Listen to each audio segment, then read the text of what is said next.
Noé deixou uma mensagem de alerta ao mundo, dizendo que o juízo de Deus chegaria. Todos precisavam entrar na Arca do Refúgio. A hora do juízo era um período de provação em que todos deveriam escolher entre aceitar ou rejeitar a mensagem. Quando o período de prova terminou, a porta da arca foi fechada e o juízo de Deus, por meio do dilúvio, veio sobre a terra. Os eventos finais seguirão exatamente esse padrão.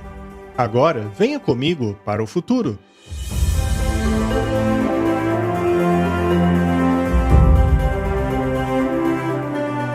Meu nome é Jeff Wright. Eu caminho agora ao longo de uma linha do tempo do tamanho de um campo de futebol. Cada polegada deste campo representa um ano. Essa linha nos ajudará a compreender melhor os eventos proféticos. Até aqui nós vimos que uma profecia do livro de Daniel foi capaz de prever o ano exato em que teria início os dias de Noé para o tempo do fim. Vimos como a profecia dos 2.300 dias tiveram início no ano 457 a.C., e considerando que um dia profético equivale a um ano, sabemos que a profecia terminou 2.300 anos depois. Essa profecia atravessou o tempo de Jesus, chegando até o ano de 1844. Foi a partir deste ano que a primeira mensagem angélica voltou a anunciar que a hora do juízo de Deus havia chegado. No tempo de Noé, esse período de teste durou 120 anos. Em nosso tempo, porém, essa mensagem de advertência tem soado por mais de 170 anos. Assim como a mensagem de Noé se espalhou pela terra, hoje as 3 mensagens angélicas atingem todo o globo, alertando os seus moradores a entrarem na Arca da Aliança Eterna antes da execução do juízo final. Antes do dilúvio, uma última mensagem de misericórdia havia sido dada aos homens. Com a arca pronta e suas portas abertas, todos deveriam fazer sua escolha. E é neste ponto que nos encontramos hoje. A segunda e terceira mensagens angélicas nos advertem sobre a última crise da Terra. Elas exigem que cada ser humano faça sua escolha, assim como foi nos dias de Noé.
Noé pregou uma mensagem de juízo. A mensagem dele exigia que as pessoas tomassem uma decisão.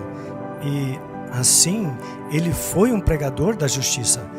Ao promover a obediência à vontade de Deus e dizer que esta era a única maneira de salvar-se, ele estava condenando, por assim dizer, por contraste, as falsas religiões, mas é evidente que a maioria da população não estava contente com as exigências de Deus, então eles mesmos criaram seus deuses. Devido à proliferação mundial da falsa adoração e idolatria nos dias de Noé, os homens estavam prontos a rejeitar o convite de entrar na arca. Hoje, da mesma maneira, os inúmeros sistemas de falsa adoração estão preparando os homens para rejeitarem a aliança eterna mais uma vez. Porém, aqueles que desejam conhecer a verdade não serão enganados. Tanto o amor como a justiça de Deus traçam uma clara linha entre a verdade e o erro. Assim, todos têm luz suficiente para tomarem a decisão. Assim, o verdadeiro pesquisador da verdade tem condições de se desvencilhar do erro, mas aqueles que não quiserem, não terão desculpas. Foi pensando nisso que Deus nos enviou a segunda mensagem angélica.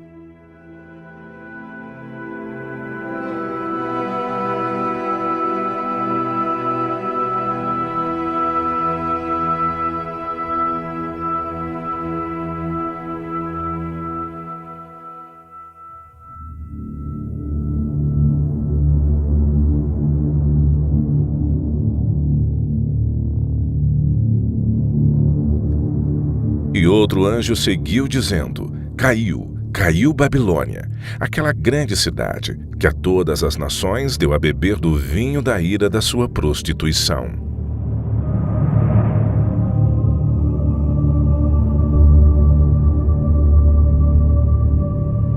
Mas o que significa o vinho? Nas Escrituras, o vinho simboliza falsas doutrinas. O vinho é escarnecedor, a bebida forte é alvoroçadora, e todo aquele que neles errar nunca será sábio.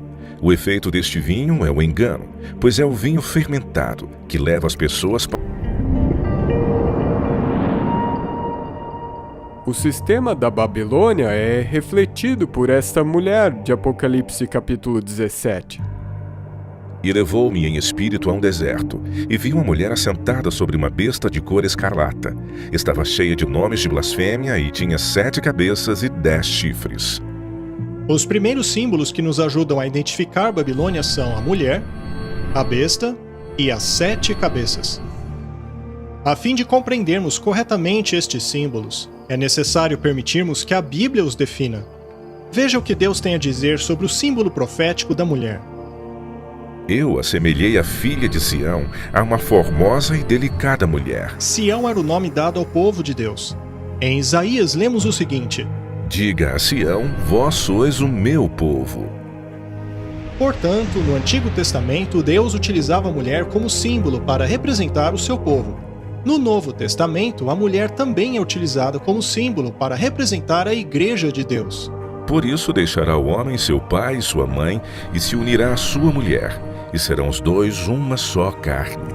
Este é o mistério profundo. Refiro-me, porém, a Cristo e à Igreja. Há 2 mulheres no livro de Apocalipse. Há uma virgem vestida de branco, representando a Igreja de Deus, e a outra uma prostituta chamada de Babilônia. Ela representa uma falsa igreja, e é esta que se assenta sobre a besta. Se permitirmos à Bíblia explicar os seus próprios símbolos, devemos ir ao livro de Daniel para descobrir o que é a besta. A 4ª besta será um 4º reino sobre a terra. De acordo com Daniel, uma besta é símbolo de um reino ou nação. Uma vez que a Bíblia utiliza a mulher como símbolo de igreja e a besta como símbolo de uma nação, então o símbolo de uma mulher sentada sobre a besta é símbolo de uma igreja que controla uma nação. Ou seja, esta nação é uma mistura entre igreja e Estado. João também diz que essa besta tem 7 cabeças. A Bíblia nos diz o que significam essas cabeças apenas 6 versos depois.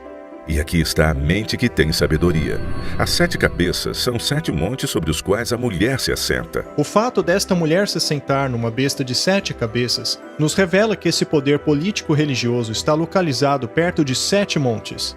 João dá mais detalhes sobre ela. E a mulher estava vestida de púrpura e de escarlata, e adornada com ouro, pedras preciosas e pérolas, e tinha na sua mão um cálice de ouro cheio das abominações e imundícia da sua prostituição. Na sua testa estava escrito o nome mistério, a Grande Babilônia, mãe das prostituições e abominações da terra. A 4ª pista é que essa mulher, ou melhor, igreja, chamada de Babilônia, é descrita como uma prostituta, o que significa que ela abandonou a aliança eterna de Deus. Sendo assim, esta igreja não representa o povo de Deus. Pelo contrário, ela é uma igreja apóstata. A 5ª característica é a aparência da mulher. Suas vestes são das cores roxa e vermelha. Novamente permitindo que a Bíblia defina os seus próprios símbolos, vemos que Deus nos revela que essa mulher é uma nação político-religiosa, localizada perto de 7 montes, e é uma igreja apóstata que se veste de vermelho e roxo. Há apenas uma igreja que se encaixa nesta descrição. Se trata da Igreja Católica Romana. Vamos investigar as evidências desta conclusão. A cidade do Vaticano é a única igreja-estado no mundo. É conhecida como a Cidade dos 7 Montes, e suas cores primárias são púrpura e escarlate.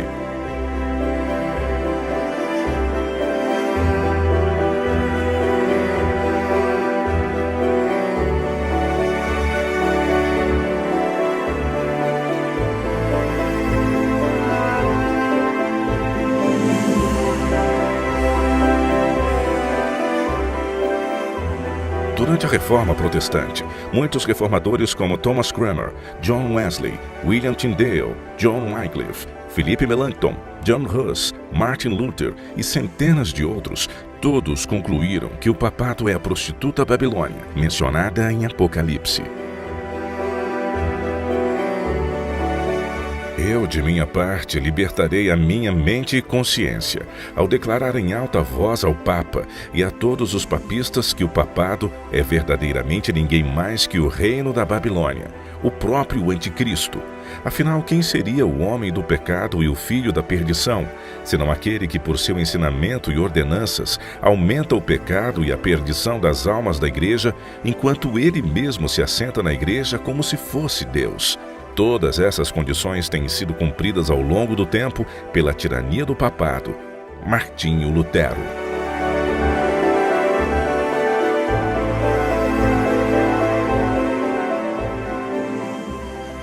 A segunda mensagem angélica alerta sobre o vinho da Babilônia e da influência intoxicante de suas falsas doutrinas que enganam o mundo todo. E sim, até mesmo o mundo cristão.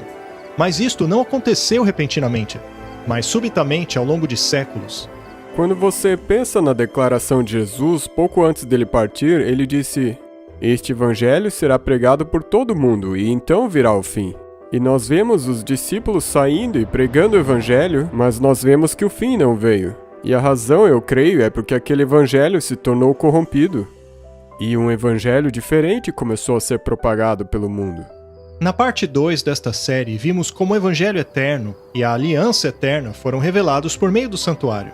Mas agora veremos uma profecia no livro de Daniel que revela que o santuário seria atacado. É sobre isto que se trata.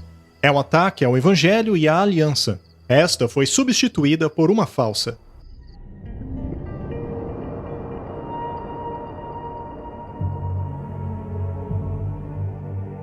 Engrandeceu-se até contra o príncipe do exército, e por ele foi tirado o sacrifício contínuo, e o lugar do seu santuário foi lançado por terra, e um exército foi dado contra o sacrifício contínuo por causa da transgressão, e lançou a verdade por terra, e o fez e prosperou.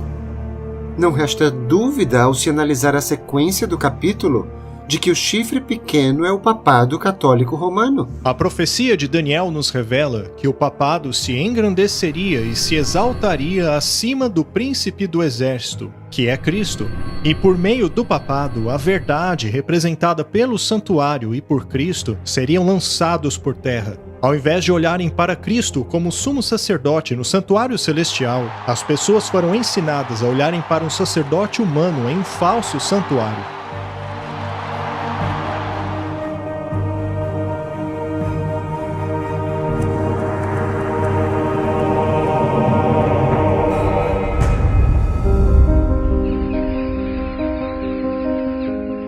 Então o que acontece é que durante a Idade das Trevas tem um poder entrando em cena que ataca cada um dos utensílios do santuário e as verdades que eles representam. E o altar de sacrifício, que representa o sacrifício de Cristo, foi atacado, alterado em certo sentido. E um novo ensinamento entrou em cena que dizia: o sacrifício de Cristo não foi suficiente para perdoar os pecados. Se você quiser ser perdoado, você tem que pagar. Você tem que comprar indulgências, você tem que pagar penitências. Então o sacrifício de Cristo não era suficiente para o perdão dos pecados. O sacrifício de Cristo, que foi realizado somente uma vez, hoje é realizado perpetuamente em cada missa. O problema é que isto tira o poder do sacrifício de Jesus na cruz. A pia, que representa o batismo, também foi alterada. Nós devemos nos arrepender e então sermos batizados. Então você tem que ter idade suficiente para entender que você pecou e se arrepender por decisão própria. E esse ensinamento foi substituído pelo batismo infantil por aspersão. A mesa dos pães da proposição representam a Bíblia, e a Bíblia foi retirada durante a Idade Média. É proibido aos leigos lerem o Antigo e Novo Testamentos, e é proibido ainda mais severamente possuir os livros acima em linguagem popular. Os senhores dos distritos devem procurar diligentemente os hereges em casas, florestas, até mesmo os seus esconderijos subterrâneos devem ser completamente destruídos. Papa Gregório IX, Concílio de Toulouse, ano de 1229.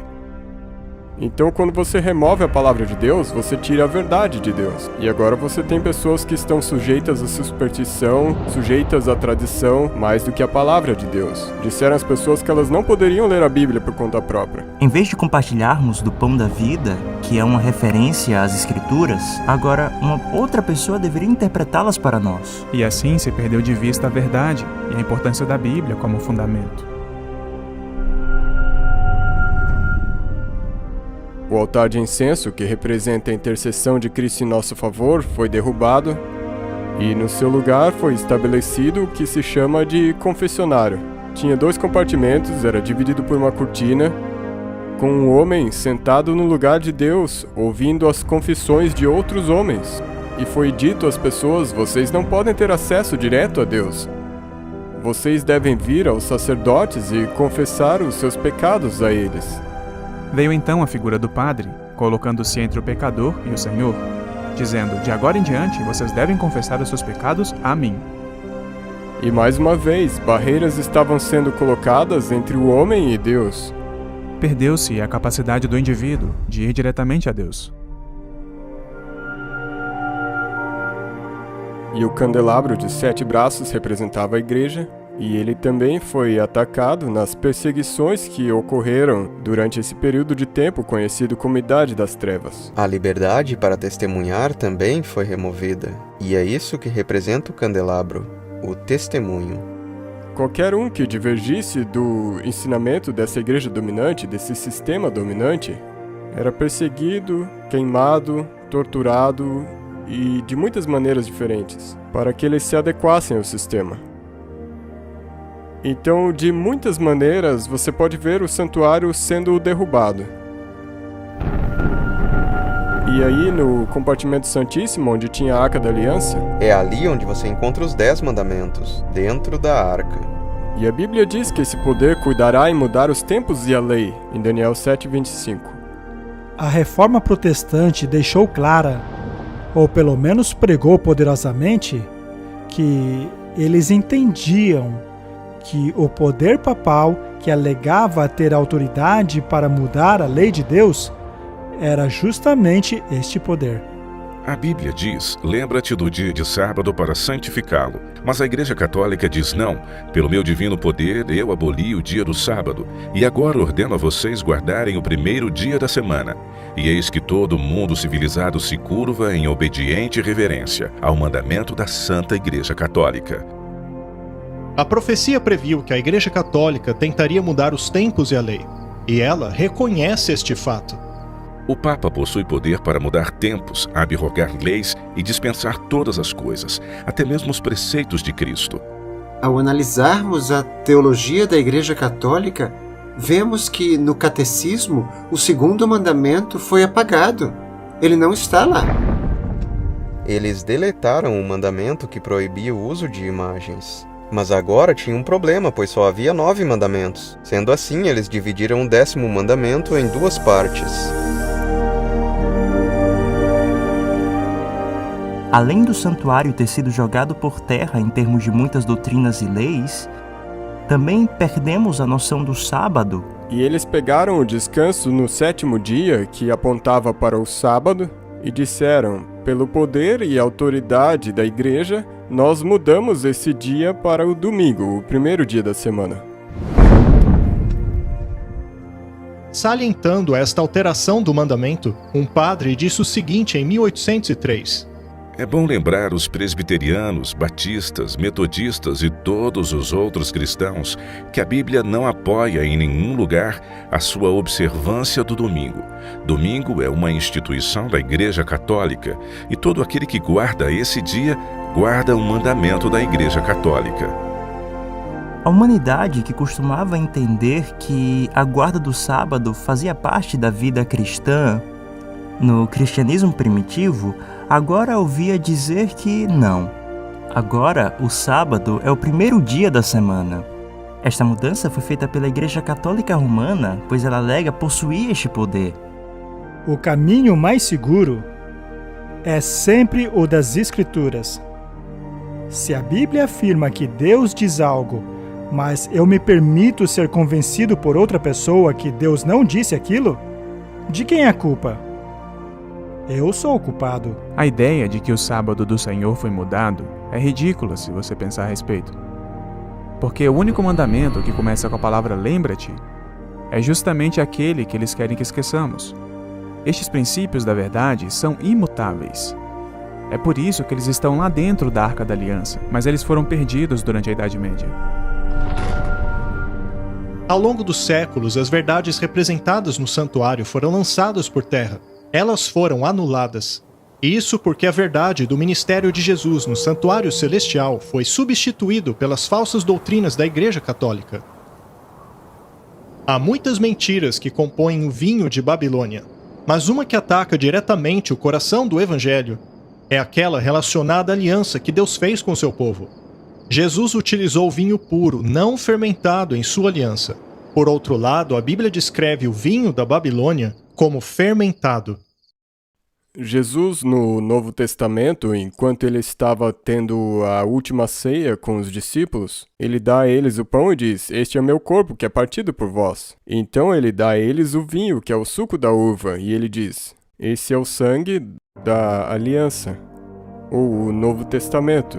Na verdade, Jesus disse: "Este cálice é o Novo Testamento no meu sangue." O vinho simboliza a nova aliança. O que é a nova aliança? Deus disse: "Eu escreverei a minha lei no seu coração e na sua mente." E quando a Babilônia oferece esse vinho falsificado, ela está oferecendo uma aliança falsificada. Este vinho é um vinho falsificado, e eu cito Provérbios 31. A Bíblia diz: "Não é próprio dos reis beber vinho, nem a bebida forte, para que bebendo se esqueçam da lei."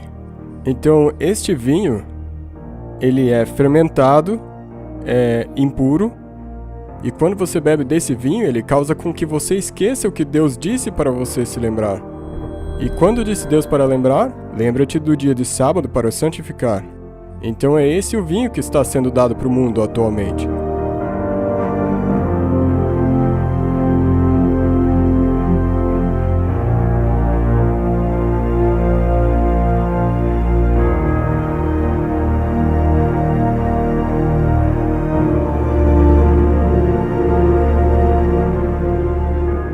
Assim, vemos que cada mobília do santuário, incluindo a lei de Deus, foram removidos.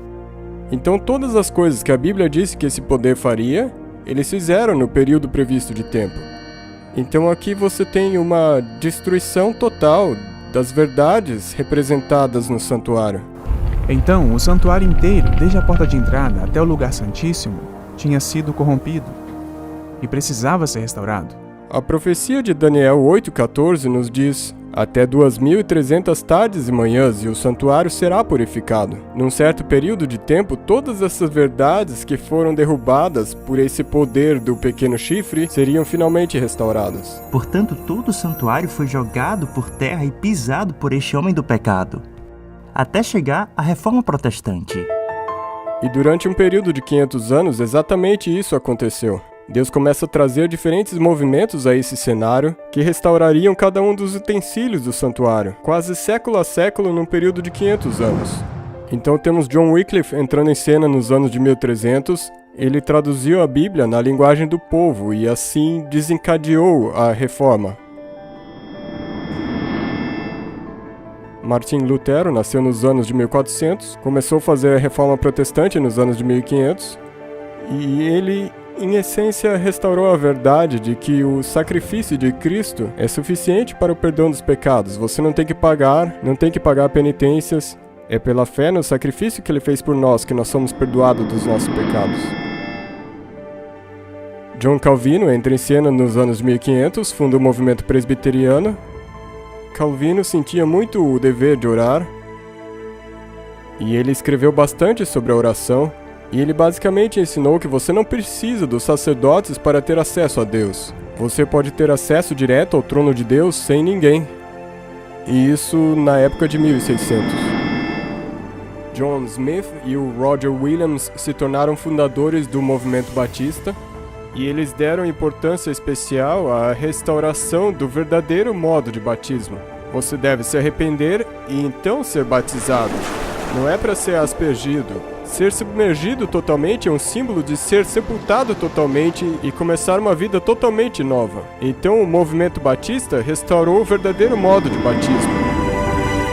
E nos anos de 1700, nós temos John Wesley que entra em cena e ele é o fundador do movimento metodista. E ele nota especialmente a importância do ministério de evangelismo leigo. Vós sois a luz do mundo, resplandeça a vossa luz. E o movimento metodista incorporou todas essas coisas que os movimentos antes dele restauraram. E eles adicionaram esse elemento do evangelismo. Vós sois a luz do mundo, deixe a luz brilhar. E pelos anos de 1800 ainda tem um artigo do santuário a ser restaurado. É a Arca da Aliança, mais especificamente o sábado, no 7º dia. E foi nesse século que Deus trouxe em cena o movimento adventista do 7º dia, que focaria especialmente na lei de Deus e no mandamento que foi derrubado, que é o sábado no 7º dia. Então, basicamente, você tem duas profecias no livro de Daniel, uma dizendo que o santuário seria profanado e outra dizendo que o santuário seria purificado no fim dos 2.300 dias. E você vê que a história confirma isso nos mínimos detalhes. O fato de que esse evangelho eterno seria novamente pregado em 1844 simplesmente significa que todas as coisas que foram alteradas e derrubadas no Evangelho verdadeiro teriam sido restauradas até 1844, na mesma época que o Evangelho eterno foi totalmente restaurado e começou a ser pregado novamente. É nessa hora que o julgamento começa. E agora você tem essa mensagem sendo espalhada, é uma mensagem para os últimos tempos, e é uma mensagem que na verdade prepara o mundo para a volta de Cristo. Assim como Noé chamava as pessoas a saírem da multidão e entrarem na arca, Deus, nos últimos dias, está chamando as pessoas para fora dos enganos de Babilônia. E ouvi uma outra voz do céu dizendo: Sai dela, povo meu, para não participarem dos pecados dela e nem recebam de suas pragas. Sai dela, povo meu. Você sai da falsidade e entra para a verdade. O povo de Deus dentro de Babilônia representa as igrejas que alegam servir ao Senhor. Do contrário, Deus não as chamaria de seu povo. Deus está convidando as pessoas para a verdadeira adoração. Nos dias de Noé, a mentalidade da maioria ridicularizava o plano de salvação. Eles se recusaram a entrar na arca. E no tempo do fim também é um caminho para a arca, pois existe a Arca da Aliança que aponta para a lei de Deus dentro do santuário. E quem rejeitaria a primeira, também rejeitará a segunda. Mas há muitos que estão sendo enganados. Há muitos que aceitam o erro por ignorância. Mas conforme Deus vai iluminando essas pessoas com o seu Espírito, à medida que passam a entender as verdades bíblicas, aí sim farão a escolha consciente e poderão sair do sistema que rejeita a vontade de Deus. Essas pessoas perceberão que o sábado, assim como a mensagem dos mandamentos de Deus, não é pregado pelas suas igrejas. Nelas não é pregado que a hora do juízo de Deus chegou. E ao constatarem que as suas igrejas não pregam a primeira mensagem angélica, elas finalmente decidiram sair.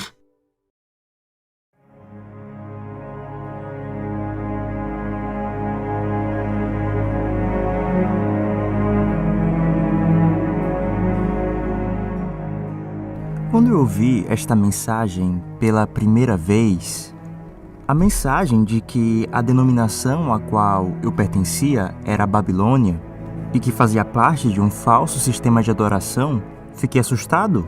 Veja, eu fazia parte da Igreja Católica. Eu conhecia muitas pessoas boas dentro do sistema católico, mas quando vi que seus ensinos contrariavam a Bíblia, eu não tive escolha. Sendo um ser humano racional, eu olhei para a questão e pensei: a única decisão lógica é fazer o que Deus pede em sua Bíblia e não as tradições dos homens. E foi uma decisão muito difícil, pois toda a minha família é católica e até hoje ainda são, mas é uma decisão necessária para que as pessoas vejam que Babilônia caiu, não apenas uma, mas 2 vezes, já que não foi apenas o catolicismo que caiu, mas também as filhas da prostituta, que é mencionada em Apocalipse capítulo 17, elas também se tornaram Babilônia espiritual. E sobre a sua testa estava escrito um nome: Mistério, a Grande Babilônia, mãe de todas as prostitutas e abominações da terra. Ela é descrita como sendo a mãe das meretrizes e abominações. Então, ela é a mãe e tem filhas. Então, quando essa mensagem do segundo anjo é proclamada, eu creio que essa mensagem fala geralmente sobre a mãe, mas especificamente sobre as filhas. Então, quem são as filhas? São as igrejas protestantes que saíram dela e não mais estão protestando. As que rejeitaram a mensagem do primeiro anjo. A segunda mensagem angélica nos diz claramente que devemos abandonar os sistemas religiosos nos quais a primeira mensagem angélica não está sendo praticada. As igrejas protestantes que viraram as suas costas para a mensagem do santuário, para a lei de Deus, para o sábado, é o que está sendo mostrado aqui. Caiu, caiu a grande Babilônia. E Apocalipse 18 diz: sai dela, povo meu. Então esse é um chamado para o povo de Deus que se encontra dentro desses sistemas decaídos, para que eles saiam deles. E estas religiões decaídas estão ensinando que existe algum outro caminho para o trono de Deus. Mas na verdade só existe um caminho para o trono de Deus. E esse caminho é o padrão dado a nós pelo santuário.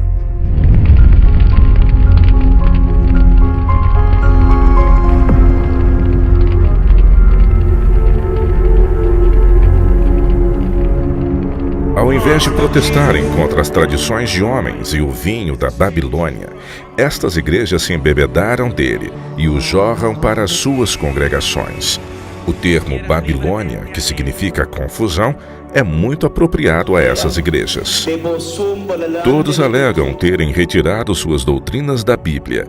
No entanto, se dividiram em inúmeras denominações com crenças muito diferentes.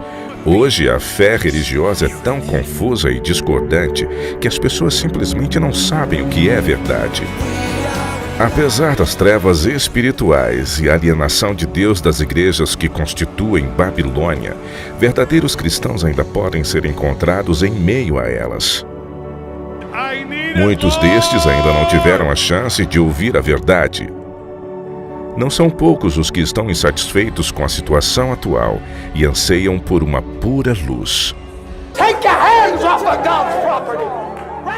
Eles procuram em vão a imagem de Cristo em suas igrejas. Conforme estas igrejas se afastam da verdade e se aliam cada vez mais ao mundo, a distância entre os dois grupos aumentará, resultando finalmente em separação.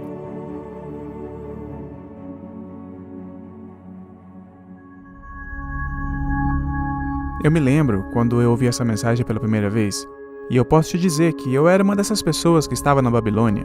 Eu era um pagão. Mas quando eu fui a Jesus pela primeira vez, e eu me uni às típicas igrejas evangélicas, eu não sabia dessas coisas que estamos falando agora.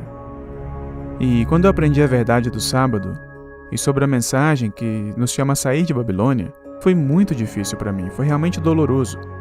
Eu lembro que fiquei irritado com a sensação de que havia sido enganado, que eles podiam até ser sinceros, mas que eram professores que não estavam ensinando a mensagem completa. Eu fiquei frustrado. E fui a vários pastores diferentes perguntando por que guardamos o primeiro dia da semana. A Bíblia diz claramente que o sábado é o 7º dia. De cerca de 10 pastores com quem eu conversei, eu recebi umas 11 ou 12 respostas diferentes. Eles não concordavam entre si. Isso me convenceu de que havia algo errado. E em segundo lugar, não foi uma coisa fácil porque os meus amigos estavam todos nessas igrejas e eu tive que tomar uma decisão. Será que eu estou disposto a perder não apenas os amigos, mas também o trabalho? Eu tive que abrir mão de alguns empregos porque o sábado é sagrado, eu não podia trabalhar nesse dia. E então eu acabei passando por dificuldades por tomar essa decisão. Mas sabe, depois de tudo, eu vi como Deus me abençoou e cuidou de mim. Porque sempre que nós damos um passo de fé e confiamos nele, no final das contas será melhor. Ele abençoará e até fará milagres por nós. A primeira e a segunda mensagens angélicas são desafiadoras para a maioria dos cristãos. Suas advertências questionam crenças fundamentais que muitos carregam desde a infância. Eu imagino que a mensagem de um dilúvio universal trazida por Noé tenha desafiado o povo de sua época da mesma maneira. Muitos deles alegavam serem adoradores de Deus, mas haviam se afundado tanto em falsa adoração que achavam que Noé estava louco, e assim rejeitaram o convite para entrar na arca. Hoje, o vinho da Babilônia e a falsa adoração estão surtindo o mesmo efeito. Isso faz com que muitos cristãos rejeitem a primeira mensagem angélica. Rejeitam a mensagem que os convida a entrar na arca da aliança eterna. É o chamado para adorarmos aquele que fez o céu, a terra e o mar. E vimos como essa mensagem remete ao mandamento do sábado, já que este é o memorial de sua criação e sinal de sua aliança eterna. Ao descansarmos no dia de sábado, mostramos que adoramos o verdadeiro Deus e que entramos na verdadeira aliança ao abraçarmos o símbolo do sábado. Mas muitos cristãos sinceros estão enganados. Acreditam adorarem o verdadeiro Deus e serem parte de sua aliança, ao mesmo tempo em que desprezam o coração dela. Mas Deus sabe que muitos destes são fiéis à luz que receberam. Porém, se ao conhecerem a verdade e rejeitarem as 3 mensagens angélicas, elas também ficarão fora da arca, assim como aqueles que rejeitaram a mensagem de Noé. Deus é amor, e é justamente por isso que Ele não força ninguém a aceitar sua misericórdia. O amor suporta, o amor convida, o amor suplica, mas Ele nunca viola o livre-arbítrio. Nossa existência é baseada nisso. Deus se deleita naqueles que vão até Ele, mas também respeita a decisão daqueles que não vão. Mas não é assim com o seu adversário. Ele utiliza todo tipo de arma, inclusive a coerção, para forçar a sua adoração e atingir os seus objetivos.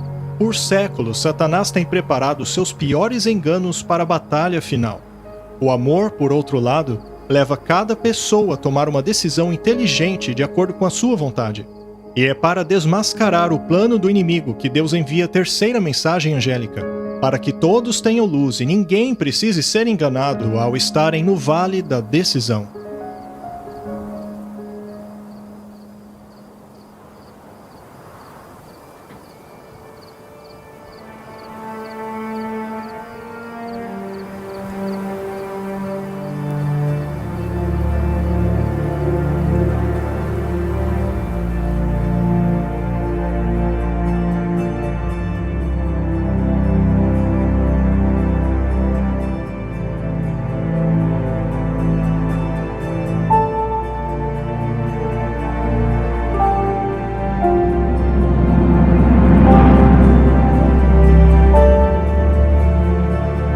O terceiro anjo seguiu, clamando com alta voz, que se qualquer homem adorar a besta e sua imagem, e receber sua marca em sua testa ou em sua mão, o mesmo beberá do vinho da ira de Deus, que é derramado sem mistura no cálice de sua indignação, e ele será atormentado com fogo e enxofre na presença dos santos anjos e na presença do Cordeiro, e a fumaça do seu tormento sobe para todo sempre, e não tem repouso nem de dia nem de noite, os que adoram a besta e a sua imagem, e aquele que receber o sinal do seu nome. Aqui está a paciência dos santos, aqui estão os que guardam os mandamentos de Deus e a fé de Jesus. A terceira mensagem angélica fala a respeito daqueles que receberão a marca da besta. Esta é a maldição mais amedrontadora da Bíblia. Fala do que acontecerá com aqueles que receberem a marca da besta. Ela está relacionada à falsa adoração e fala do juízo que cairá sobre aqueles que se opõem à adoração bíblica. O anjo não apenas exorta o mundo a adorar o Criador mencionado na primeira mensagem angélica, mas também exorta o mundo a não adorar a besta e a sua imagem na terceira mensagem angélica. Isso nos leva a concluir que o conflito final deste mundo girará em torno da adoração. Veja, o diabo não quer nos impedir de adorar. O que ele quer é que pratiquemos a falsa adoração. Nos últimos dias, o diabo e o poder da besta não vão dizer assim, ei, não adorem. Pelo contrário, eles vão dizer, adorem a besta. Vemos aí um paralelo com os dias de Noé. A população da terra estava dividida em 2 grupos. Havia a maioria, infelizmente, do lado de fora da arca, ou seja, com a marca da besta, e a minoria dentro da arca, com o selo de Deus. Até hoje, a identidade da besta é um mistério para muitos. A cultura popular tem mencionado essa profecia inúmeras vezes em livros e filmes, o que tem levado muitas pessoas a todo tipo de especulação, mas isso diminui o seu significado e enterrou a sua verdade sob uma pilha de confusão. A verdade é que sabemos exatamente o que é a marca da besta, afinal é por isso que Deus deu a profecia. Mas é preciso salientar que ninguém será salvo por saber o que é essa marca. Quando a última crise chegar, somente aqueles que tiverem o selo de Deus serão preservados na grande batalha. O que realmente importa é saber como receber o selo de Deus. Antes de saber o que é a marca da besta, vamos entender o que é o selo de Deus. E vi outro anjo subir do oriente, que tinha o selo do Deus vivo, e clamou com grande voz aos 4 anjos, a quem fora dado o poder de danificar a terra e o mar, dizendo: Não danifiqueis a terra, nem o mar, nem as árvores, até que hajamos assinalado nas suas testas os servos do nosso Deus. Nos dias de Noé, ele estava selado dentro da arca. E isso simplesmente significava que ele não podia sair e ninguém podia entrar. Após terem entrado na arca, o Senhor os fechou lá dentro. A palavra fechar e selar são apresentadas como tendo o mesmo sentido nas Escrituras. Por exemplo, Deus disse a Daniel: fecha as palavras e sele o livro até o tempo do fim. Portanto, as palavras fechar e selar possuem o mesmo sentido. Quando a Bíblia diz que Deus o fechou lá dentro, é o mesmo que dizer que Deus o selou lá dentro. Noé foi selado na arca da aliança que fez com Deus e assim foi protegido do dilúvio. Eles estavam selados internamente, estavam salvos do juízo que viria sobre toda a terra.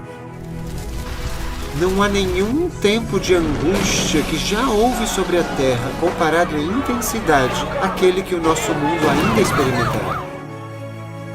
A fim de passarmos por esse período de extrema provação, o povo de Deus precisa ser selado antes. E o propósito do selo é, antes de qualquer coisa, identificar aqueles que pertencem a Deus, para que assim fique claro aos anjos quem eles deverão proteger neste tempo de angústia.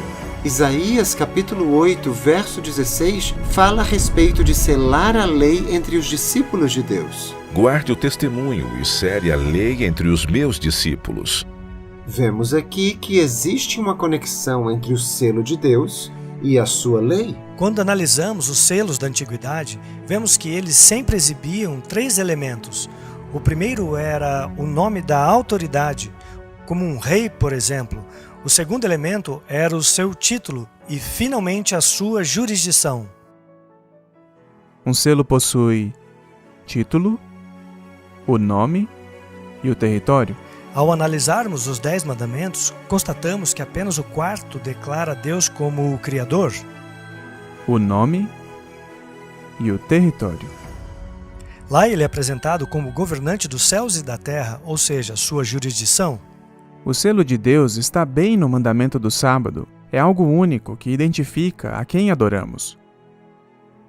Assim como nos dias de Noé, entrar naquela arca representava a aceitação de toda a moralidade promovida por Deus, ou seja, dos 10 mandamentos, que é uma manifestação da vontade dele. Da mesma maneira, no tempo do fim, a aceitação do sábado indicará a aceitação de todos os requisitos morais de Deus. O selo, de acordo com a Bíblia, pode ser resumido em um mandamento apenas, o 4º mandamento, mas não porque esse mandamento seja em si mesmo um mandamento com poder salvador, mas porque este mandamento valida todo o restante da lei. Sem o 4º mandamento, todo o decálogo pode pertencer a qualquer um, mas ele foi escrito pelo Senhor, pelo Criador. E dessa maneira, toda a lei passa a ter o seu selo de autoridade. Ao guardar o sábado genuíno do 4º mandamento, estamos assim reconhecendo a autoridade do legislador do universo, e é por isso que é importante guardar o sábado. E santificai os meus sábados, para que sejam um sinal entre mim e vós, para que saibais que eu sou o Senhor vosso Deus. A verdade é que o sábado determina quem você adora. A guarda do sábado revela que dedicamos a nossa vida ao nosso Criador, ao nosso Salvador. Se o sábado é o sinal de Deus como Criador, a marca da besta deve ser o sinal oposto, criado por este poder para rivalizar o sábado que Deus estabeleceu. E qual o sinal que Deus estabeleceu como Criador? O sábado. Qual seria então o sinal que distingue a besta e exige adoração por parte do povo? Ora, precisa ser um outro dia? No livro de Apocalipse, a última guerra é uma guerra sobre adoração. A terceira mensagem angélica nos adverte 2 vezes que muitos adorarão a besta. Esta é uma violação do primeiro mandamento, que diz: não terás outros deuses diante de mim. A terceira mensagem angélica nos adverte 2 vezes que muitos adorarão a imagem da besta, que é uma violação do segundo mandamento, que proíbe a adoração de ídolos e imagens. Somos advertidos que muitos receberão o nome da besta, o que é uma contrafação do terceiro mandamento, que nos proíbe de tomar o nome de Deus em vão. E, finalmente, a terceira mensagem angélica nos adverte 2 vezes para não recebermos a marca da besta, uma contrafação do selo de Deus no quarto mandamento, que diz: lembre-se do dia de sábado para o santificar. Então, se você olhar para esse paralelo entre não ter outros deuses, o número, o nome, a imagem, e tem o sábado, que é a marca, na verdade tudo é um paralelo.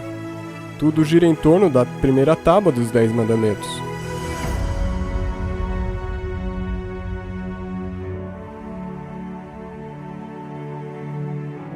Quando a primeira mensagem angélica nos ordena adorarmos aquele que fez o céu, a terra e o mar, ela está apontando para a Arca da Aliança Eterna por meio da adoração ao Criador. A segunda mensagem angélica nos alerta contra os falsos sistemas de adoração que desviarão as pessoas da aliança. A terceira mensagem angélica alerta contra a besta, que tentaria impedir as pessoas de entrarem na aliança ao forçá-las a rejeitarem o sinal de adoração do Criador e, em seu lugar, receberem o sinal de adoração à besta. Mas quem é a besta?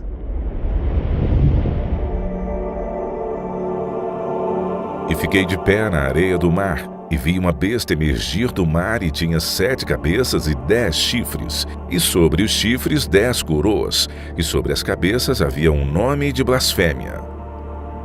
João viu que a besta tinha 7 cabeças e 10 chifres.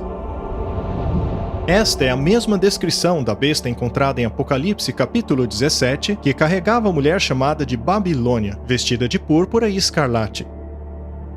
Perceba que essa besta também tem 7 cabeças e 10 chifres.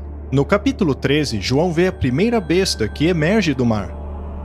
No capítulo 17, o mar é descrito da seguinte maneira: as águas que viste, onde se assenta a prostituta, são povos e multidões, nações e línguas. O que Deus deseja revelar aqui é que este poder surgiria de uma área populosa. A besta do Apocalipse 17 carrega uma mulher que é cheia de nomes de blasfêmia. E se voltarmos à besta de Apocalipse 13, constatamos que as cabeças desta besta também possuem nomes de blasfêmia. A descrição das 2 bestas é a mesma, pois ambas se referem ao mesmo poder. A besta que João viu emergir do mar é a mesma besta que carrega a mulher chamada de Babilônia, que, como já vimos, representa o papado da Igreja Católica Romana.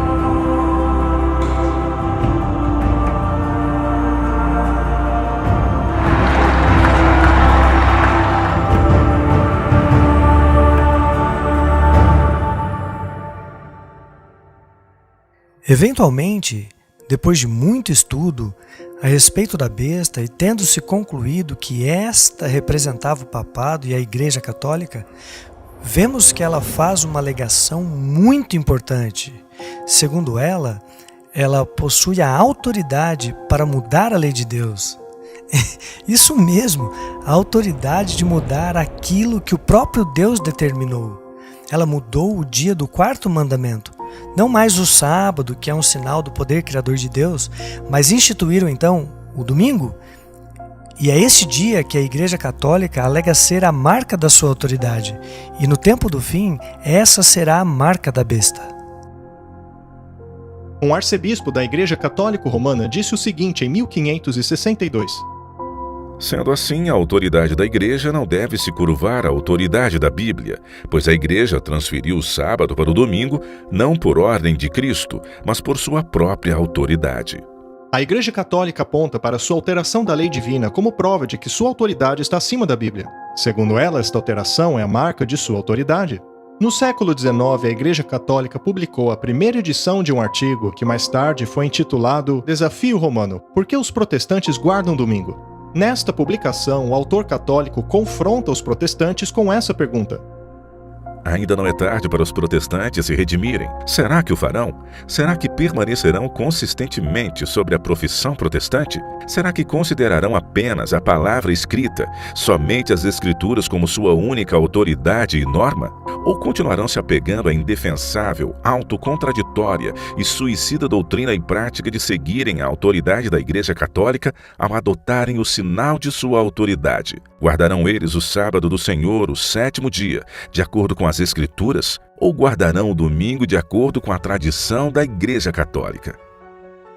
A remoção daquilo que nos lembra da autoridade de Deus como Criador, a remoção da aceitação como um sinal de fé, a remoção de todas essas coisas afeta diretamente nosso relacionamento com Deus, assim como tudo que está relacionado a isso.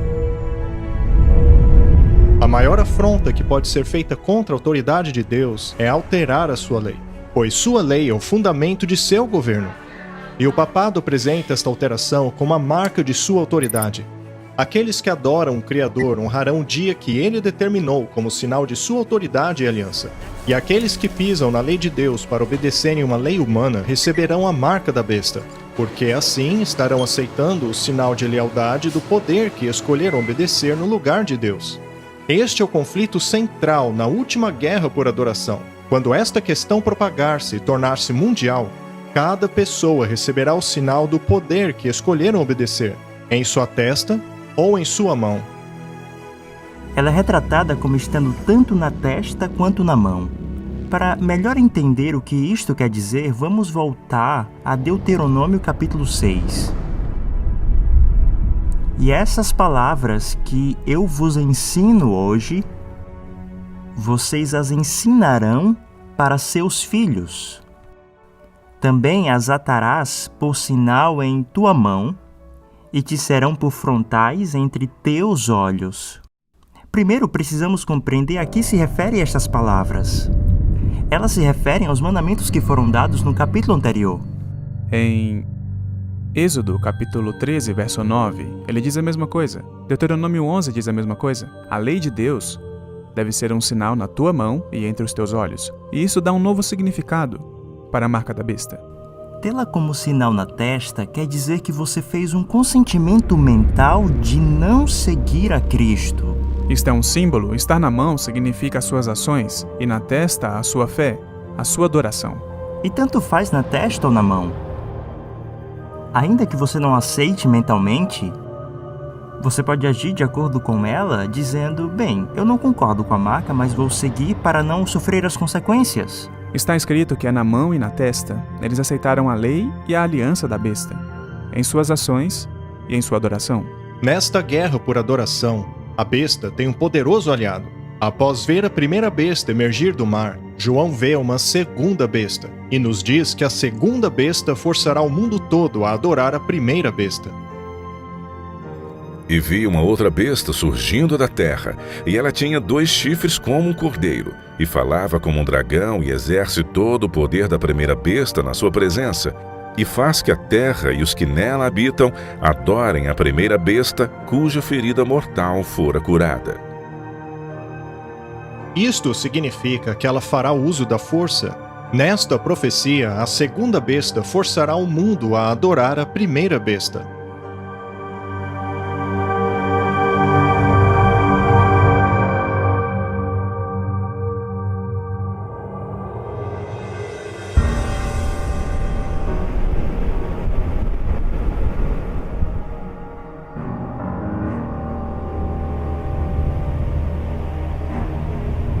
A primeira besta surge do mar, e já vimos como a Bíblia utiliza o mar como símbolo para representar um lugar populoso, povos, multidões, nações e línguas.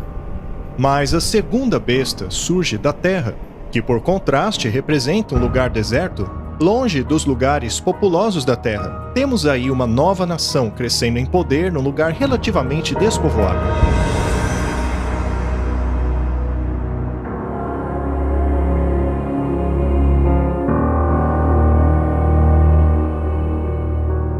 Além disso, esta besta possui 2 chifres como cordeiro. Ao longo da Bíblia, o cordeiro representa Jesus, o Cordeiro de Deus. O fato da segunda besta possuir 2 chifres como cordeiro nos leva a procurar por uma nação cristã crescendo em poder num lugar relativamente despovoado.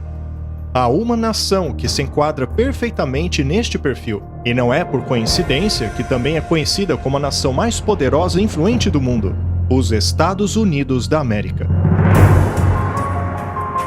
Os fundadores desta nova nação professavam crer no Deus da Bíblia quando declararam o seguinte: defendemos que estas verdades são autoevidentes, de que todos os homens são criados iguais e que foram dotados por seu Criador de certos direitos inalienáveis, estando entre eles a vida, liberdade e a busca pela felicidade.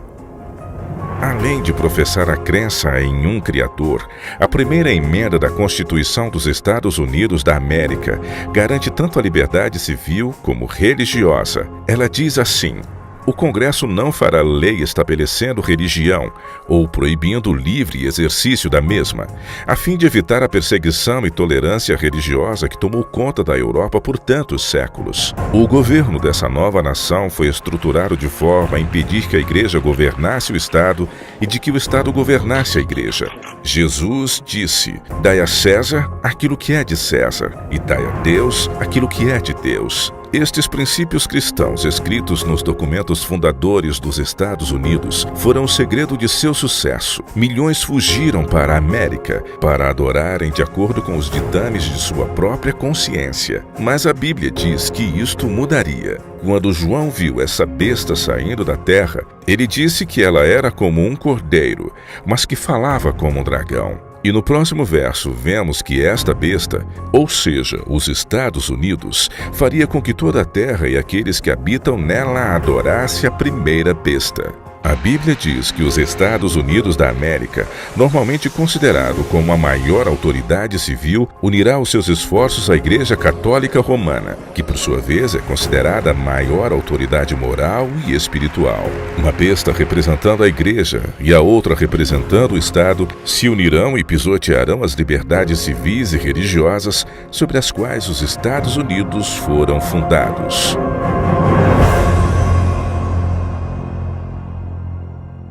No tempo de Cristo e dos apóstolos, milhares estavam abandonando a religião dos fariseus e dos saduceus, que Jesus havia declarado como corruptas, e elas estavam ingressando no corpo de Cristo, na sua igreja neotestamentária. Os líderes religiosos então recorreram ao poder político para persegui-los. É por isso que o rei Herodes, em Atos capítulo 12, aprisionou Pedro e matou Tiago. A igreja estava recorrendo ao poder político para perseguir o povo de Deus. E a história se repetirá. Isso aconteceu na Idade Média, quando o poder da besta apelou ao Estado para perseguir, aprisionar e matar aqueles que não concordavam e nem obedeciam às ordens da igreja. E vai acontecer de novo. Nós veremos a história se repetir nos últimos dias, sem dúvida alguma. Probably we should be debating a bill requiring every American to attend a church of their choice on Sunday to see if we can get back to having a moral rebirth. Yeah, we're talking about State Senator Sylvia Allen, and she thinks the nation is suffering from a moral decay. A questão do sábado será debatido em todo o planeta, por meio do rádio, da televisão. Todos falarão a respeito da controvérsia sobre o sábado. Deus é um Deus justo. Portanto, essa mensagem a respeito de 2 sistemas de adoração de 2 sábados, o sábado bíblico do 7º dia e o sábado do restante do planeta, serão debatidos em todo lugar, pela mídia, pela imprensa e por vários grupos diferentes. Essa questão ficará clara para todos. Christians have said they changed it. No, you're wrong. The Christians changed it. Let me give you proof of it. In the first century of Christian creed in 6 days, and the 7th was a day of rest. Now the first day, the sun day, which was, by the way, borrowed by the Romans and the Greeks. A clear amendment. And what's wrong with that? Os pecados de Babilônia serão denunciados, escancarados. As pessoas perceberão que a Babilônia são as igrejas. As igrejas que têm ensinado falsas doutrinas. Eles indagarão seus padres e pastores, perguntando: isso tudo é verdade? Por que não nos disseram antes? Eles questionarão se tudo isso é verdade. Infelizmente, a maioria dos líderes farão de tudo para manter os membros enredados em seus enganos, dizendo paz e segurança, não se preocupem. Muitos, porém, não se contentarão. Grande número de pessoas ouvirão a mensagem e abraçarão a verdade. Eles se manterão firmes, ainda que isto custe muito para eles. Eles passarão por dificuldades e perseguição, mas finalmente se separarão de Babilônia. Muitos abandonarão suas igrejas denominacionais, mas os líderes religiosos não ficarão satisfeitos com isso. Eles farão tudo o que puderem para combater a mensagem da verdade. Esses líderes de igrejas protestantes acabarão se unindo ao poder do Estado e assim formarão uma imagem da besta. E provavelmente haverá um grande tumulto financeiro no mundo, também desastres naturais, e eles dirão: todas essas calamidades estão acontecendo porque este pessoal aqui não está obedecendo. Eles estão seguindo suas próprias ideias bíblicas. E daí eles irão apelar ao poder do Estado. Esses líderes de igrejas protestantes acabarão se unindo ao poder do Estado e assim formarão uma imagem da besta. A igreja e o Estado darão as mãos. Mas eu sei que isso parece impossível num país como os Estados Unidos, que prega a liberdade religiosa e que proíbe que o Congresso faça leis que estabeleçam a religião ou que proíba o exercício das mesmas. Você pode se perguntar como isso vai acontecer nos Estados Unidos da América. Apocalipse capítulo 13 diz que é exatamente isso que vai acontecer. E faz grandes maravilhas, de maneira que até fogo faz descer do céu a terra à vista dos homens, e engana os que habitam na terra com sinais que lhe foi permitido que fizessem em presença da besta, dizendo aos que habitam na terra que fizessem uma imagem à besta que recebera a ferida da espada e contudo revivera. Quando é dito que os Estados Unidos dirão ao mundo para fazer uma imagem à besta, significa que devem emular o sistema do papado unindo a igreja e o Estado. As principais igrejas dos Estados Unidos se unirão em pontos comuns de doutrina e influenciarão o Estado a impor os seus pontos de vista. Ninguém possui ainda a marca da besta. Será apenas quando um decreto for imposto por lei que homens e mulheres receberão a marca do poder que escolheram obedecer. Antes de prosseguirmos, eu gostaria de considerar 3 princípios por trás desta controvérsia. Entenda que o contexto entre o sábado de Deus e a lei dominical é uma disputa a respeito do caráter de Deus. Afinal, compeliria ele as pessoas a adorá-lo por meio da força? Ou deseja ele que o adoremos voluntariamente em resposta ao seu amor? A sua resposta a esta pergunta determinará de qual lado do conflito você estará. Se você crê que Deus força suas criaturas a adorá-lo, você verá o decreto dominical como a vontade dele. Por outro lado, se você crê que o caráter de Deus é abnegado e amável, então você verá nesta violação da liberdade de consciência a atuação de um outro poder. E a segunda pergunta seria: como Deus nos salva? A ideia de que podemos aplacar a ira de Deus e dar um fim às calamidades pela estrita imposição de um dia de adoração é a aplicação do princípio de que o homem pode salvar-se por meio de suas obras. Por outro lado, se crermos na promessa da aliança de Deus de que Ele opera nossa salvação, nós entraremos em seu descanso guardando o sábado do 7º dia, que nos foi dado como sinal de que reconhecemos que Ele é o nosso Salvador. O terceiro princípio é o da demonstração. É na crise que o nosso caráter é revelado, e quando a última crise tomar conta do mundo, todos manifestarão o caráter que desenvolveram.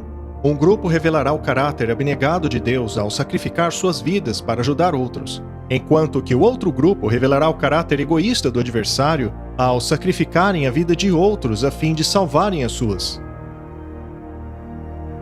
Estes são os princípios por trás do conflito que envolverá todos nós.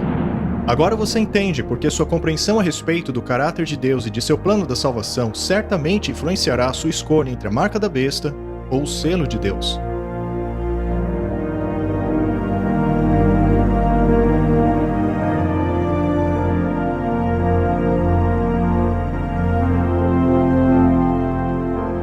As 3 mensagens angélicas já haviam sido anunciadas na mensagem da última hora do juízo, nos alertando sobre os eventos em torno do julgamento vindouro.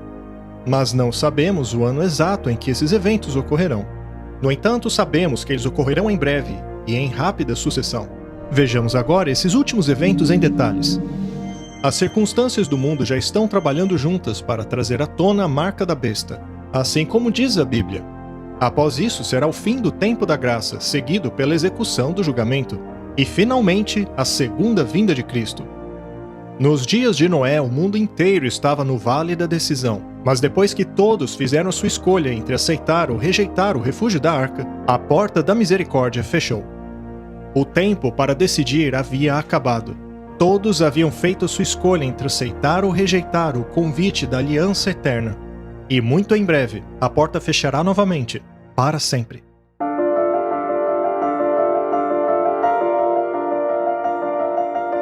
Muitas pessoas não percebem que o paralelo entre os dias de Noé e os últimos dias não tem tanto que ver com a destruição dos ímpios que dominam o mundo. O verdadeiro paralelo é encontrado no momento em que a porta se fecha.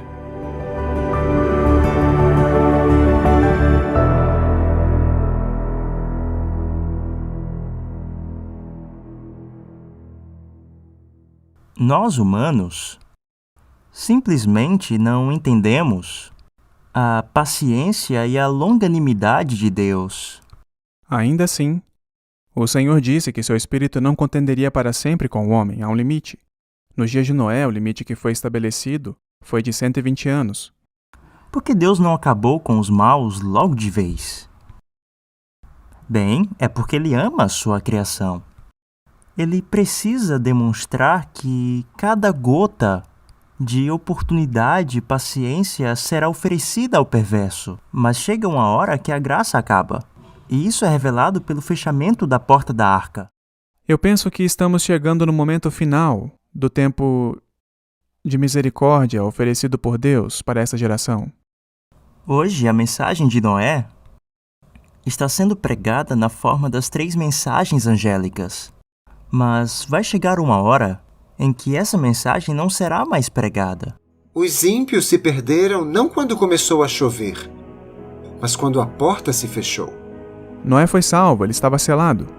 Mas quem havia ficado do lado de fora estava perdido. Mas as pessoas não sabiam. Eles viram a porta fechar, mas zombaram de Noé, sem nem perceber que para eles a salvação havia acabado. O período de graça havia acabado. Ainda assim, a humanidade continuava a sua rotina sobre a terra. Da mesma maneira, no tempo do fim, haverá um período em que o tempo da graça já haverá acabado. Mas a humanidade continuará vivendo sobre a terra. O julgamento já está finalizado. Um julgamento foi feito de que nações, pessoas seriam destruídas, mas a execução desse julgamento ainda não foi realizada. E é isso que vai acontecer no fim dos tempos. Muitos creem que o convite à salvação terminará depois que Jesus voltar, mas o fechamento da porta nos dias de Noé mostra que isso não é verdade. O convite à salvação cessará antes da volta de Cristo. Lemos isso em Apocalipse capítulo 22. Aquele que é injusto, que continue a ser injusto. Aquele que é imundo, que continue a ser imundo. E aquele que é justo, que continue sendo justo. E aquele que é santo, que continue a ser santo. E sabemos que este verso é anterior à volta de Jesus, porque a próxima frase diz: E eis que venho logo. Quando aquele momento chegar,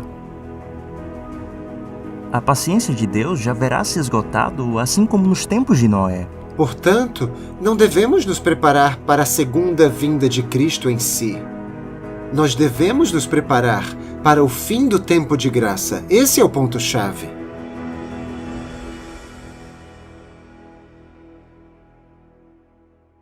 Neste momento, o nosso caso no julgamento celestial ainda está sendo investigado. A porta para o refúgio da aliança eterna ainda está aberta. Essa porta é Jesus. Eu sou a porta. Aquele que entra por mim será salvo. Jesus também falou sobre a porta da salvação no livro de Apocalipse. Coloquei diante de ti uma porta aberta, e nenhum homem pode fechá-la, pois tens pouca força. O próprio Noé não fechou a porta da arca, porque ela representa a porta da salvação. Nenhum homem pode fechar essa porta. Imagine a fé de Noé ao construir a arca por 120 anos, sabendo que ele não poderia fechá-la. Ele confiou que Deus cumpriria sua promessa, e ele cumpriu. A Bíblia diz que o Senhor o fechou lá dentro. Quando o juiz bate o martelo, o caso está encerrado e a investigação concluída. Da mesma maneira, o fechamento da porta da arca mostrou que o caso de cada indivíduo estava encerrado. Todos haviam escolhido aceitar ou rejeitar o convite à misericórdia. E para entendermos como Deus fechará a porta da salvação no fim dos tempos, precisamos recorrer ao estudo do santuário. Nele veremos que a porta da salvação está aberta agora.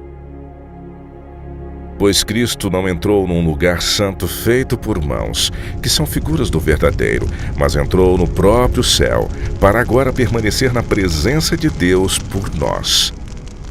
Ele está agora na presença de Deus intercedendo por nós. Neste momento ainda temos um mediador, que está intercedendo por nós. Mas um dia essa intercessão vai acabar. Chegará o momento em que ele se levantará e deixará o santuário. O sumo sacerdote deixará o lugar santíssimo. O incensário será arremessado. E a partir daí, não há mais intercessor, não haverá mais perdão de pecados. Pois é Cristo quem morreu, ou antes que ressuscitou dentre os mortos, o qual está à direita de Deus e também intercede por nós. O perdão só é possível porque Jesus, o nosso advogado nesse tribunal celestial, está apresentando diante do Pai os méritos de seu sangue em nosso favor. Quando Jesus deixar a presença do Pai, a humanidade não terá mais um intercessor, e a porta da misericórdia fechará. Quem estiver salvo está salvo, e quem estiver perdido está perdido. Todos os casos estarão decididos para a vida ou para a morte. Nós damos a graça de Deus por garantida, porque sempre que pecamos, sabemos que Ele está lá para nos perdoar. Mas um dia isto chegará ao fim, e não poderemos mais ser purificados. Portanto, agora é a hora de receber essa santificação, essa purificação. No fim dos tempos, Deus terá uma geração que ainda terá uma natureza pecaminosa. Mas pelo poder de Deus, eles obterão completamente a vitória sobre o pecado. E vi algo como um mar de vidro misturado com fogo, e também os que saíram vitoriosos da besta, e da sua imagem, e do seu sinal, e do número do seu nome. Estavam junto ao mar de vidro e tinham as harpas de Deus. Eles são chamados de os 144.000, os santos vivos quando Jesus voltar. Este grupo terá desenvolvido um caráter assim como o que Cristo desenvolveu. Ou seja, eles terão desenvolvido um caráter de vitória sobre o pecado. A vitória sobre o pecado é a vitória sobre o egoísmo. A vida de Jesus foi uma corrente ininterrupta de serviço a Deus e ao homem. Quando o povo de Deus for aperfeiçoado, eles também servirão abnegadamente, livres de qualquer egoísmo, pois a plenitude do caráter cristão é obtida quando o impulso de ajudar os outros brota constantemente do coração. Este é o caráter que o povo de Deus desenvolverá. E, aliás, isto acontecerá sob as piores circunstâncias da história do planeta, a menos que tenhamos encontrado refúgio em Cristo. Antes do fim do tempo da graça, não haverá refúgio no tempo de angústia.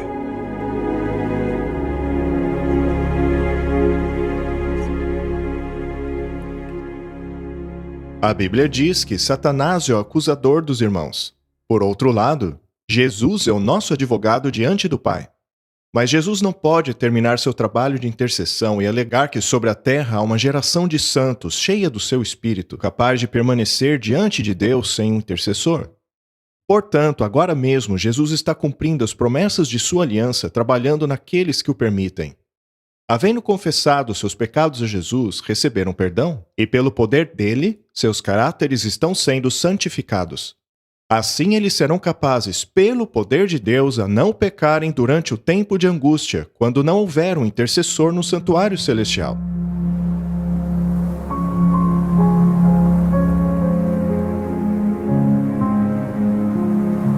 Imagine como se sentiram Noé e sua família ao entrarem na arca e a porta se fechou.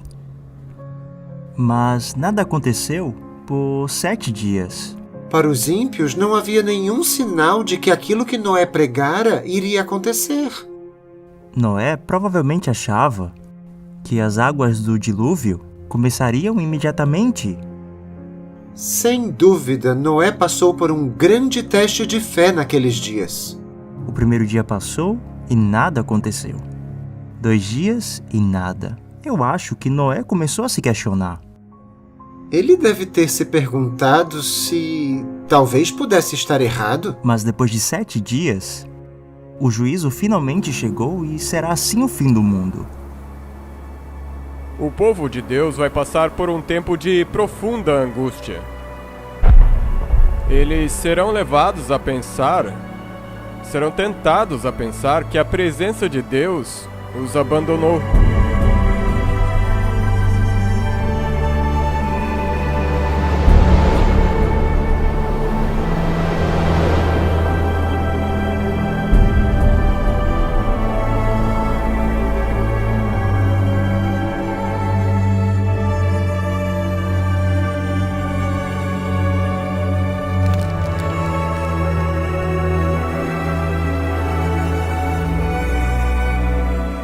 Por causa de todo o caos e por causa dos próprios pecados deles, que eles podem olhar para trás na vida e relembrar: olhem, minha vida, ela não foi o que deveria ter sido.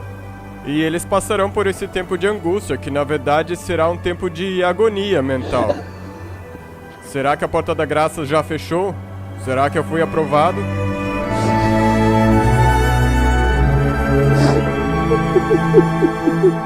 Quando exatamente a porta da graça fecha, ninguém sabe. Quando as pragas começarem a cair, saberemos que acabou o tempo da graça. Assim como nos dias de Noé, haverá uma grande pregação.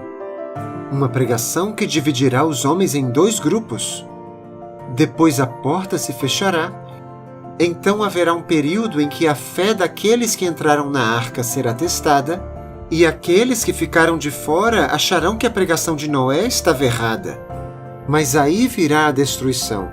O paralelismo com o tempo do fim é impressionante, pois hoje temos a pregação das 3 mensagens angélicas que anunciam a hora do juízo de Deus. Depois disso temos o fim do tempo de graça, no qual os impuros continuarão impuros e os justos continuarão justos, os santos continuarão santos e os injustos injustos. E logo depois teremos o tempo de angústia, no qual o povo de Deus estará na terra e terá sua fé provada, e finalmente virá a destruição. Assim, há um paralelismo impressionante entre os tempos de Noé e aquilo que ocorrerá no fim dos tempos em relação ao juízo. E mais uma vez, esse julgamento termina no final desse período probatório, não na segunda vinda de Cristo. Ele termina no fim desse período probatório, quando a porta se fecha, assim como nos dias de Noé. Em Lucas capítulo 13, também há o fechamento da porta. As pessoas baterão nela, desejando entrar. Porque eu vos digo que muitos procurarão entrar, e não poderão. Quando o dono da casa se levantar e fechar a porta, e começar desde fora a bater à porta, dizendo: Senhor, Senhor, abre-nos. Ele responderá: Não sei de onde vocês são. Então começareis a dizer: Temos comido e bebido na sua presença, tu tens ensinado nas nossas ruas. Mas ele responderá: Digo-vos que não sei de onde vocês são. Apartai-vos de mim, vós todos que praticais a iniquidade. E a coisa triste de tudo isso é que muitas pessoas que estarão batendo na porta enganaram a si mesmo. Elas acreditaram estar seguindo o mestre, quando na verdade seguiam um outro, um falso mestre. Jesus deu uma razão pela qual não os conhecia. Ele disse: Apartai-vos de mim, vós todos que praticais a iniquidade. A palavra iniquidade significa sem lei. Apesar de alegarem seguir a Cristo, estas pessoas não se renderam ao trabalho do Espírito Santo e assim não guardam os seus mandamentos. A Bíblia diz que nisto conhecemos que amamos a Deus, quando amamos a Deus e praticamos os seus mandamentos. Seus mandamentos não são penosos. Em 1 de João é dito que aquele que diz que o conhece, mas não guarda os seus mandamentos é um mentiroso e a verdade não está nele. Portanto, somente dizer que é um cristão como muitos fazem hoje não é o suficiente. É por isso que muitos vão se surpreender ao descobrirem que estão do lado de fora da arca. Eles dirão: Senhor, Senhor. Mas ele dirá: Para longe de mim, eu não vos conheço. Essa será a situação dos últimos dias. As pessoas pensarão que uma aparência de religião, de alguma forma, pode substituir a verdadeira pureza e santidade.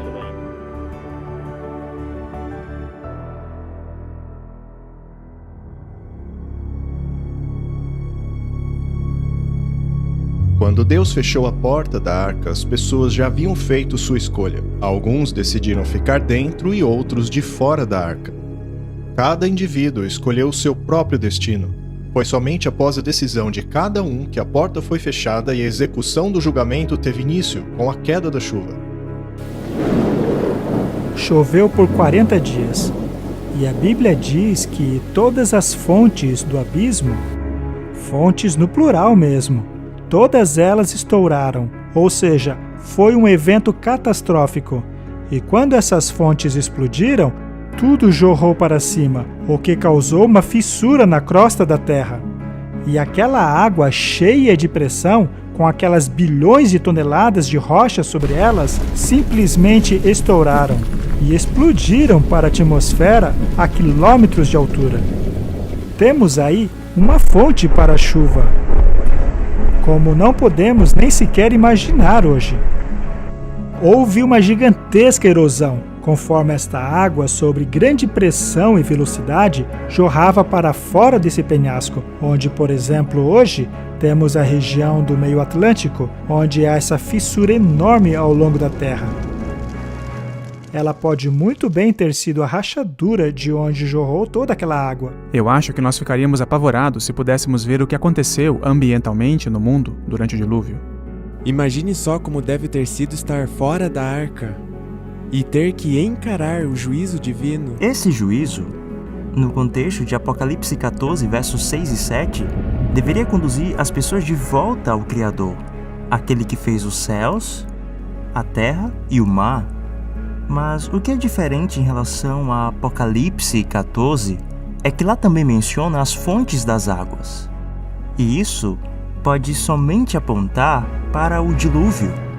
No ano 600 da vida de Noé, no mês segundo aos 17 dias do mês, naquele mesmo dia se romperam todas as fontes do grande abismo e as janelas do céu se abriram. É aí que vemos essa ideia das fontes das águas, das profundezas do abismo se abrindo e de Deus executando seu juízo sobre o mundo por meio da água. A menção da primeira mensagem angélica para adorarmos aquele que fez as fontes das águas é uma referência àquelas águas que inundaram a terra. Depois que a primeira mensagem angélica anunciou que a hora do seu juízo chegou, somos lembrados que Deus julgará a terra novamente, assim como nos dias de Noé. A execução daquele juízo veio na forma de um dilúvio global, mas no tempo do fim, ele virá na forma das 7 últimas pragas. Nos dias de Noé, foi o dilúvio que destruiu o mundo.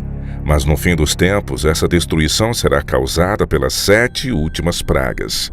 A segunda mensagem angélica direciona esta advertência ao povo de Deus que ainda está nas igrejas apóstatas, dizendo: Sai dela, povo meu, para que não participem de seus pecados e para que não recebam as suas pragas. Hoje Deus pode ter um povo espalhado em muitas igrejas, mas eles precisam sair delas, pois quem ficar em Babilônia receberá as pragas. Isso é claro. A terceira mensagem angélica também nos alerta sobre essas pragas. Ela diz: qualquer um que adorar a besta e a sua imagem e receber o sinal em sua testa ou mão, também este beberá do vinho da ira de Deus, que se deitou não misturado no cálice da sua ira. E a ira de Deus, de acordo com a Bíblia, é definida no próximo capítulo como sendo as 7 últimas pragas. E vi outro grande e admirável sinal no céu, 7 anjos que tinham as 7 últimas pragas, porque nelas é consumida a ira de Deus. As pragas são, na verdade, o derramamento da ira de Deus sem nenhuma gota de misericórdia. E não sou eu quem diz isso, a própria Bíblia o diz. Será o pior momento da história da Terra. Deus é longânimo, mas quando a humanidade atingir o limite de sua paciência, as pragas cairão.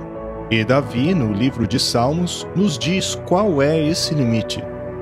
Já é tempo de agires, Senhor, pois eles tornaram a tua lei nula.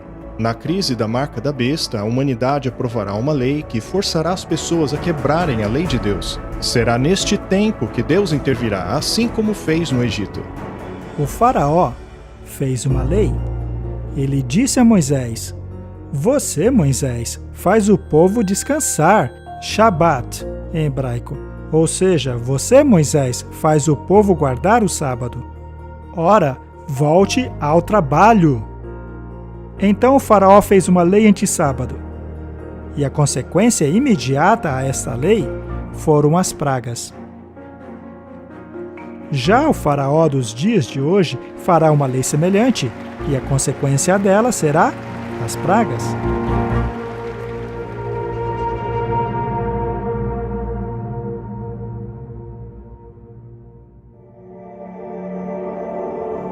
A graça terminou. Todo mundo tomou a sua decisão. Este é o início da hora do juízo, no qual todos verão as consequências de sua escolha.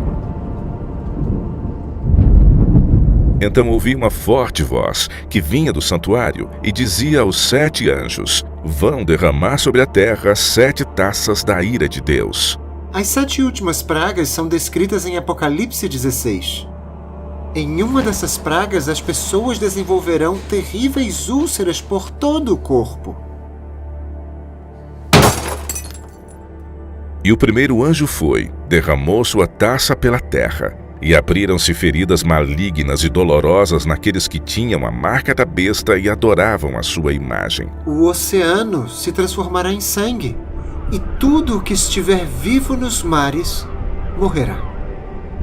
E o segundo anjo derramou sua taça no mar, e este se transformou em sangue, como de um morto, e morreu toda criatura que vivia no mar. O terceiro anjo derramou a sua taça nos rios e nas fontes, e eles se transformaram em sangue.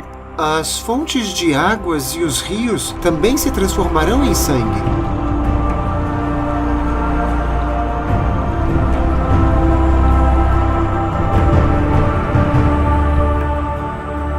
O sol abrasará toda a vegetação com um incrível calor. E o quarto anjo derramou a sua taça no sol, e foi dado poder ao sol para queimar os homens com fogo, e estes foram queimados pelo forte calor e amaldiçoaram o nome de Deus, que tem domínio sobre essas pragas. Contudo, se recusaram a arrepender-se e glorificá-lo. E o quinto anjo derramou sua taça sobre o trono da besta, cujo reino ficou em trevas. De tanta agonia, os homens mordiam a própria língua e blasfemavam contra o Deus dos céus por causa das suas dores e das suas feridas. Ainda assim, se recusaram a arrepender-se de seus atos. O sexto anjo derramou sua taça sobre o grande rio Eufrates, e secaram-se as suas águas para que fosse preparado o caminho para os reis que vêm do Oriente. Na sexta praga, o secamento do rio Eufrates significa que as multidões tirarão o seu apoio dos líderes religiosos. Na verdade, elas se voltarão contra eles, e eu saliento que isso só vai ocorrer depois do fim do tempo de graça. As pessoas se convencerão de que foram enganadas. Estamos perdidos, dizem elas. Vocês são os culpados disso. E assim se voltarão contra os falsos pastores. Haverá derramamento de sangue por toda parte. As pessoas estarão vivas quando acabar o tempo de graça. As pragas cairão sobre elas, e isso vai acontecer antes que Jesus retorne nas nuvens do céu. Sabemos que Jesus ainda não terá voltado logo após o envio da sexta praga, porque entre a sexta e a sétima praga ele diz: Eis que venho como um ladrão. E o sétimo anjo derramou sua taça no ar, e do santuário saiu uma forte voz que vinha do trono dizendo: Está feito. Houve relâmpagos, vozes, trovões e um forte terremoto. Nunca havia ocorrido um terremoto tão forte como esse desde que existe homem sobre a terra. E caíram sobre os homens vindas do céu pedras enormes de granizo, de cerca de 35 quilos cada. E eles blasfemaram contra Deus por causa do granizo, pois a praga era muito terrível.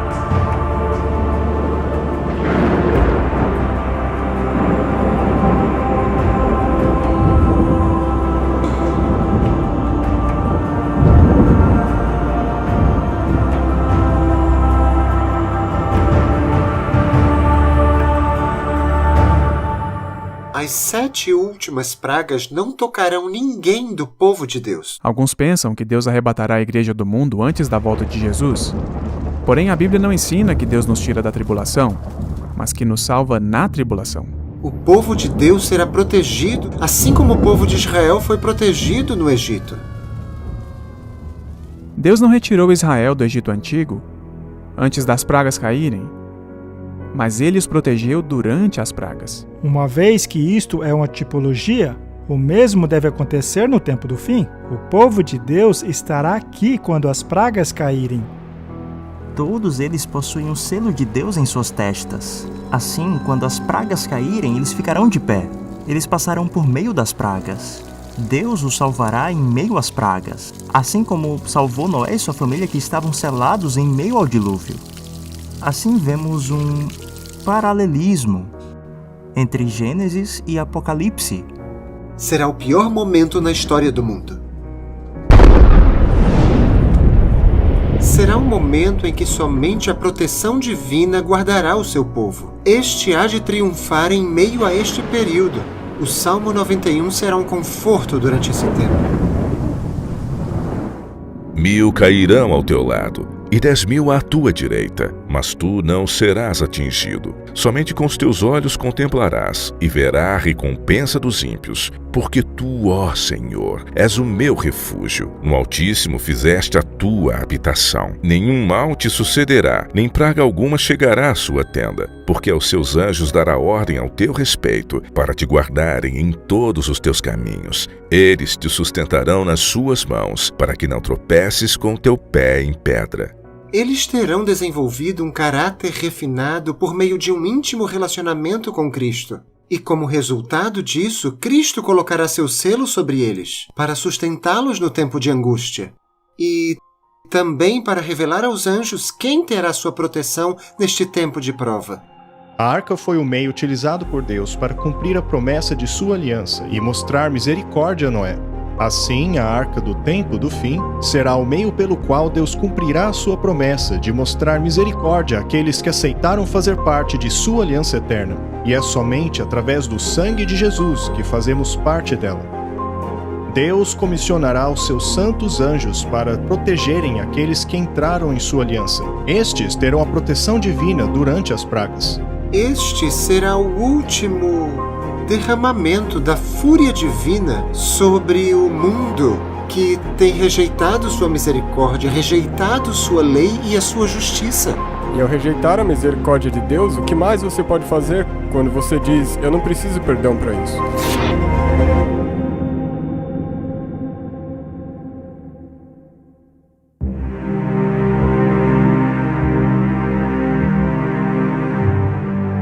Nenhum homem precisa receber dessas pragas, porque Jesus já bebeu esse cálice por nós. Foi no jardim do Getsémani, quando a culpa pelos pecados do mundo foi colocada sobre os ombros de Jesus. Quando ele disse, minha alma está profundamente aflita, até a ponto de morrer. Então, após dar alguns passos, ele cai no chão e ora, ó meu Pai, se possível, passa de mim esse cálice. Contudo, não seja feita a minha vontade, mas a sua. O cálice desta ira e a separação de seu pai por nossa causa quebrou o coração do Filho de Deus. E por ter sofrido a ira de Deus em nosso lugar, a Bíblia diz: nós seremos salvos da ira por meio dele. Porque Deus não nos destinou para a ira, mas para recebermos a salvação por meio de nosso Senhor Jesus Cristo. O mundo zombou e ridicularizou a mensagem de Noé, mas isso tudo cessou com a chegada da chuva. Quando as pragas começarem a cair, as pessoas entenderão que rejeitaram a verdade. Então agora é a hora de dar ouvidos e de se preparar.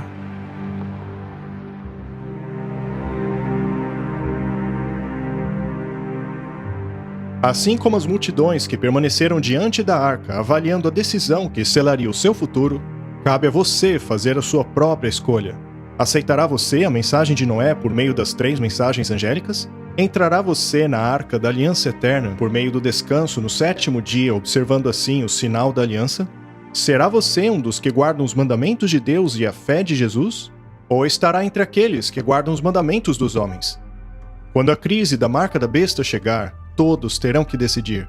E o tempo da graça terminado. É o que dizem as Escrituras. Multidões, multidões no vale da decisão, pois o dia do Senhor está perto no vale da decisão.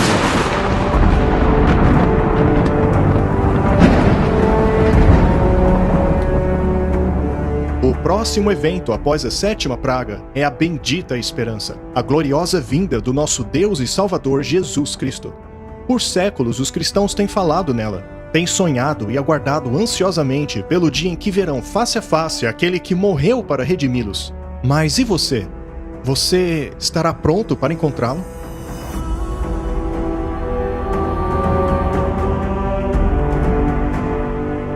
Então, quando a presença de Cristo voltar, quando Cristo voltar pela segunda vez, nos é dito que basicamente essa terra será deixada num estado que será impossível de habitá-la, por causa do fogo e da presença de Deus. O nosso Deus é um fogo consumidor.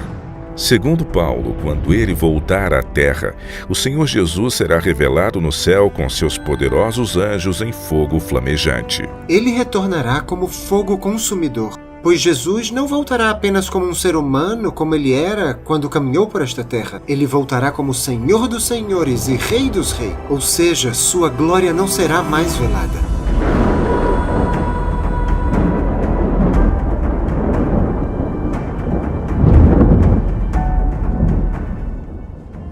Impressionado com a visão da volta de Jesus, Isaías escreveu: quem de nós habitará com o fogo devorador? Quem de nós habitará com a chama eterna? Esta é uma pergunta que todos devemos responder enquanto nos preparamos para o fogo consumidor da presença de Jesus. Mas após Isaías perguntar quem pode habitar entre o fogo consumidor, ele mesmo responde sua pergunta dizendo: aquele que anda retamente. Só os justos permanecem na presença de Deus. A mensagem de Noé, que deveria preparar um povo para o julgamento do mundo pela água, é a mesma mensagem que deve preparar um povo para o julgamento do mundo por meio do fogo, uma vez que Noé foi um pregador da justiça.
Eu não conseguia entender isso como um evolucionista. Por que eu devia guardar o sábado? Pois eu não crio nos 6 dias literais da criação. Esta questão, portanto, entrará em voga novamente no fim dos tempos. Eu me lembro de uma senhora que veio a mim após uma pregação sobre Daniel e o chifre pequeno e a besta de Apocalipse 13, que é identificada pela profecia como o papado católico romano. Ela havia sido apresentada à Igreja Católica e foi educada num convento. E quando eu comecei a pregar essas coisas, ela parou de vir às reuniões. Mas o que aconteceu é que ela demorou um pouco para absorver as mensagens. Mas após alguns meses de estudo próprio por parte dela, ela finalmente abraçou a mensagem.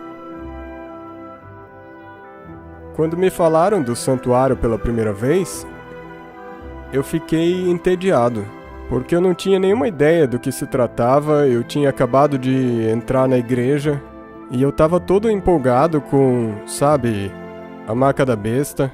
E o santuário para mim era simplesmente, ok, santuário. A marca da besta, é isso que importa.